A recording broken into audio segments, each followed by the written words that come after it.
नमस्ते।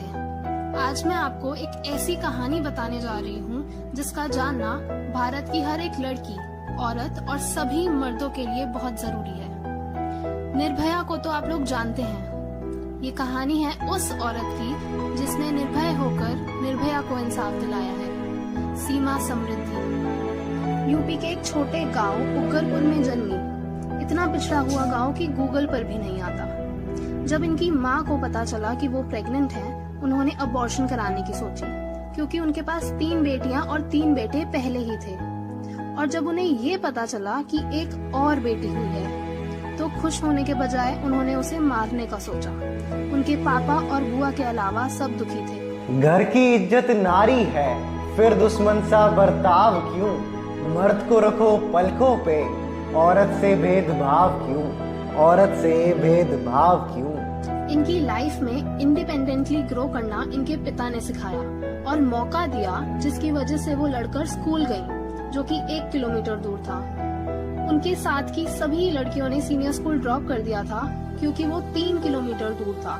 और किस लिए भेजे लोग अपनी बेटियों को स्कूल? होगा क्या, शादी होकर इन्हें वैसे भी चले जाना है, पढ़कर क्या ही करेंगी। लेकिन हमारी ये लड़की थोड़ी जिद्दी थी। अपने पिता को मनाकर ये अपने गांव की पहली ऐसी लड़की बनी जिसने 8th क्लास के बाद अपनी पढ़ाई चालू रखी, क्योंकि जब लड़कों की पढ़ाई नहीं छूट रही है तो मेरी क्यों, ऐसा कहना था उनका। 3 घंटे जाना 3 घंटे आना, इनके पिता को डर था। पर एक दिन जब एक लड़के ने इन्हें चीप कमेंट्स पास किए तो इन्होंने उसे खूब मारा। वहाँ भीड़ लग गई और उस लड़के ने इनसे माफी मांगी, पर इन्होंने बोला, मैं छोड़ूंगी नहीं तुझे। तभी इनके पिता को विश्वास हो गया था कि उन्हें अपनी इस बेटी की चिंता करने की जरूरत नहीं है। 10th में इनकी शादी की बात करने लगे, पर ये 3 दिन की भूख हड़ताल पर चली गई। और भला ऐसी जिद्दी लड़की को कौन ही अपने घर की बहू बनाएगा, है ना? बाप का साया सर से उठा, भाई ना माने बहन मुझे, माँ बोले शादी कर, माँ बोले शादी कर, अब तू ना सहन मुझे, अब तू ना सहन मुझे। इनके पिता की डेथ के बाद इनके भाई इन्हें शादी के लिए फोर्स करने लगे थे, तो छोड़ दिया इन्होंने अपना घर और चली लॉयर बनने। वुमेन लॉयर्स का स्टेटस बड़े शहरों में और छोटे शहरों में बहुत अलग है। छोटे शहरों में वुमेन लॉयर्स को इतनी रिस्पेक्ट नहीं मिलती, इसलिए ये दिल्ली आई और वहाँ यूपीएससी की तैयारी शुरू कर दी। वो 16 दिसंबर की सुबह थोड़ी काली सी थी, खबर पर आक्रोश भरा, छूटी पीछे लाली थी। घर बैठ रोना इंस्टा एफबी पे बोलना छोड़, घर बैठ रोना इंस्टा एफबी पे बोलना छोड़। शेरनियां खड़ी हुई, अब इनकी ताकत की बारी थी, अब इनकी ताकत की बारी थी। उस दिन पूरा देश आक्रोश में था। 22 दिसंबर को इंडिया गेट पे प्रोटेस्ट में सबसे आगे इनको भी पाया गया। लाठीचार्ज भी किया गया, पर कोई नहीं रुका।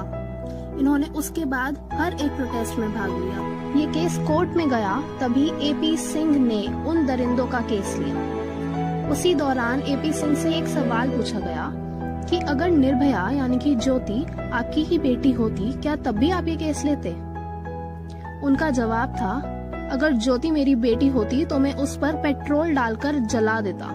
जिन लोगों की सोच ऐसा गहरी है, लगता है दिमाग में लगी चोट थोड़ी गहरी है। और ये ना मर्द है, ये ना इंसान है, और खुद को ये कानून का रक्षक बताते हैं। ये बस बैरी है, ये बस बैरी है। मई 2014 निर्भया की माँ ने फोन पर इन्हें कहा, उस रोज की बात हर रोज निकलेगी, मेरी बेटी में ही कुछ कमी अफसोस निकलेगी। और कोई लिख देगा उस पे नज़्म एहसान समझकर, और कानून माफ कर देगा इन शैतानों को नादान समझकर, और कानून माफ कर देगा इन शैतानों को नादान समझकर।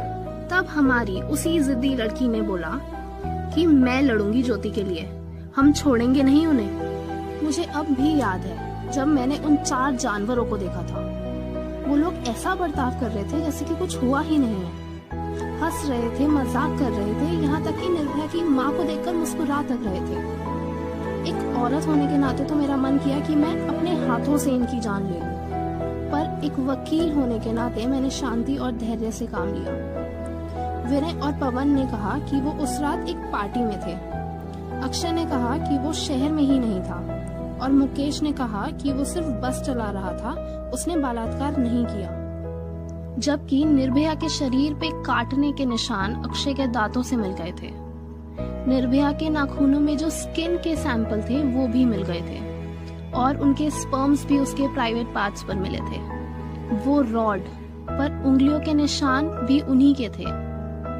इतना सब होने के बाद भी एपी सिंह ने हर एक कोशिश कर ली इस केस को रोकने की, यहाँ तक कि निर्भया के कैरेक्टर पर भी उंगली उठाई।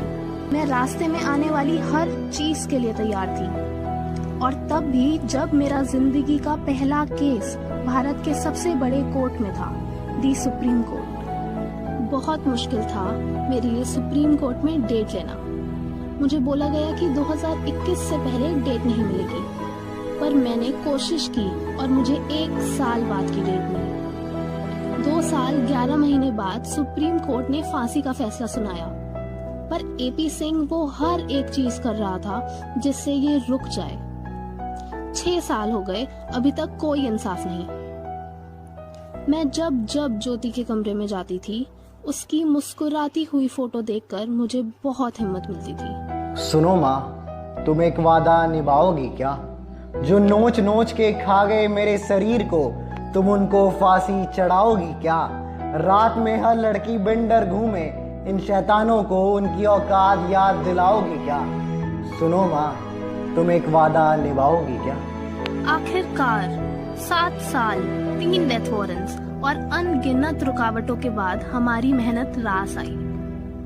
पर अब भी एपी सिंह चुप नहीं था। फांसी से पहले वाली रात जब पूरा देश सो रहा था, मैं कोर्ट में थी। एपी सिंह ने एक इमरजेंसी सेशन लगवाया जिसमें वो चारों रोए, कोविड-19 का भी एक्सक्यूज दिया।